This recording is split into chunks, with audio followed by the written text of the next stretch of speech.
Warhammer 40,000 Renegades, Lord of Excess by Richard McCormick. Chapter 13. The attack came in the night. Sarkwell knew that Xantine would spend his evening in repose in his chamber, knew that he would partake in the latest delicacies from Quarantune's collection, and that this would be the best time to strike.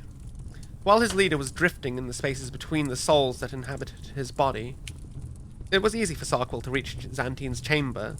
There were fewer than 50 of the adored on Serene, and as massive warp-touch transhumans among the comparatively feeble mortals, most were afforded the freedom of the city. Sarkwell, as a particularly well-known member of both the Warband and the planet's government, was only challenged when he reached the stairs for Xantine's chamber, his way barred by two gene-enhanced guards almost as tall as he was. He had simply crushed their skulls, one in his power fist, one in his other, still massive hand, while making his way to the spire of the building. Even in his Terminator Penelope, Sarkwell moved quietly. Xantine had always appreciated that about his brother. He appreciated other things too. Sarkwell was strong, stubborn, and focused, to a fault. His brother could not see outside of his own plan, could not countenance any shift to routine. Xantine played into that idiosyncrasy. As expected, Sarkwell found Xantine weakened, ripe for execution. The warlord was slumped in his throne, black bile trickling from the corner of his mouth as he consumed another demonic morsel, a squat, undulating thing that Quarantune had winnowed from the warp during their previous raids. It had squealed as he devoured its essence, and wailed as it severed it from its own reality. Battle had been short, but it left Xantine drained, his body and soul exhausted from the metaphysical digestion. He could barely raise an arm as his brother stepped into his chamber, tilting his head instead to track the Terminator's entry. Lank black hair fell over his left eye. Still, he broke the silence first. "At least you have the decency to raise the blade yourself," Xantine said. His voice reduced to a croak. Black liquid fell from his lips to the purple ceramite of his breastplate, where it bubbled and hissed. Sarkwell raised his chain cannon, wary. The servos of his Tartarus armor hummed quietly with the strain. He panned the weapon left and right, and stepped into the room.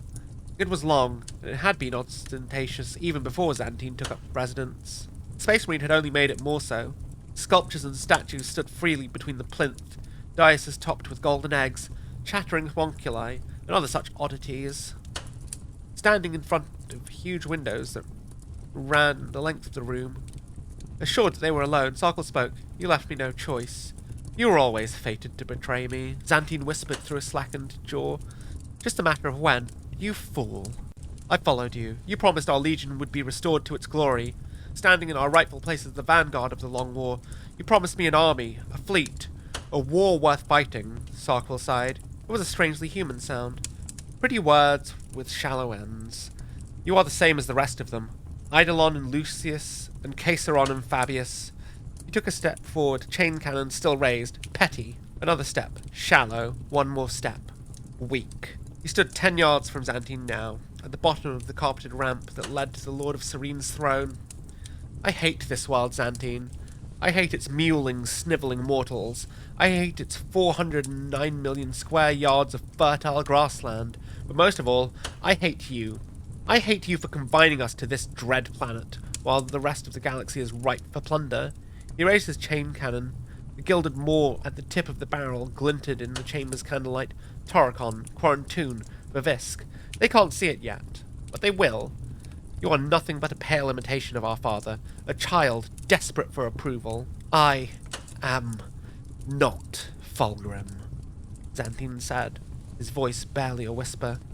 "You try so very hard to play the role, but no, you're not even close to His Majesty."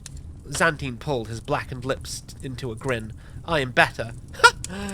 Sarkwell barked a laugh. Xantine realized that in a millennia of shared service and decades of fighting side by side with the man, he never heard the sound. "Do you know what father said about you?" "I confess, I do not," Xantine said. "Nothing," Sarkwell spat. "Fulgrim never knew your name." Xantine laughed, but the barb cut deeper than he expected. It dug through his memories to a time before Sergeant stepped into his body, to a time before the demise of Canticle City. There's something moving, shifting like sand. "Is it time now?" Sergeant said, bringing him back to the present.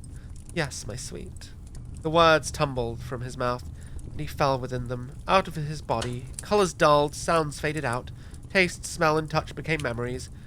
He saw his body through a shadowed frame as the demon grew to inhabit it, took it for herself. Sergeant rose to her feet, armoured knees bent, anguish tucked into a backhanded grip, the pleasure of the flesh in her offhand. I can assure you, little man, that he knows mine. I loved that chapter. It was very short. Once again, these part 2 sections are all very short, it seems. Sarkwill is very correct, I think. I think he was like an older brother to Xantine in the warband. He just wanted to, like, follow him as long as they were going somewhere worth going to. And I think he feels genuinely hurt that they have spent the time here, that they've completely forgotten their purpose and their goal that they had at the very start of the book, that they were going to reunite the Legion. I think that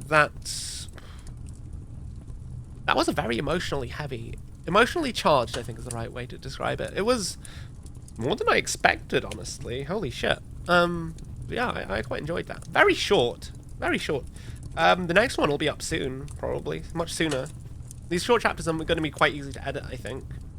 It also has me wondering, there's bound to be some incredibly lengthy chapters towards the end of the book, because I think there's like 28 to 30. There's about 30 chapters, including an epilogue, so we're not even technically up to the halfway point yet, but we'll see. We'll see.